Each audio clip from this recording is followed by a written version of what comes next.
Crew dragon rocket ను సముద్రంలో దించడానికి కారణం ఏమిటో ఈ వీడియోలో తెలుసుకుందాం.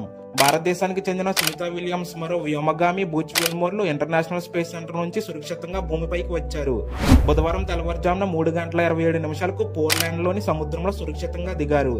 ప్రశాంతమైన వాతావరణం వల్ల ల్యాండింగ్ ఎటువంటి ఇబ్బంది కలగలేదు. ల్యాండింగ్ సమయంలో భద్రతా పరంగా అమెరికన్ కోస్ట్ గార్డ్ అన్ని చర్యలు తీసుకుంది. అయితే క్రూ డ్రాగన్ రాకెట్ ను సముద్రంలో దింపడానికి అంతరిక్ష యాత్రలు ముగించుకొని భూమికి తిరిగి వచ్చే రాకెట్స్ ల్యాండింగ్ విషయంలో ఒక్కో దేశం ఒక్కొక్క విధంగా ఉంటుంది. భూ వాతావరణంలోకి రాకెట్స్ ప్రవేశించాక పారాషూట్లతో వేగాన్ని తగ్గించుకొని వ్యోమగాములకు హాని కలగకుండా సముద్రంలో ల్యాండింగ్ చేస్తుంది. నీటిపై రాకెట్స్ ల్యాండింగ్ చేయడం వల్ల అనేక ప్రయోజనాలు ఉన్నాయి. నీటి సాంద్రత, చిక్కుదనం తక్కువ. అందువల్ల ల్యాండింగ్ వ్యోమనౌక పాలిట కుషన్లా ఇది పనిచేస్తుంది. అందువల్ల రాకెట్స్ దెబ్బతినే ముప్పు చాలా తక్కువ. అందుకే భారతదేశం కూడా రాకెట్స్ ను సముద్రంలో ల్యాండ్ చేయడానికి ఆలోచిస్తుంది.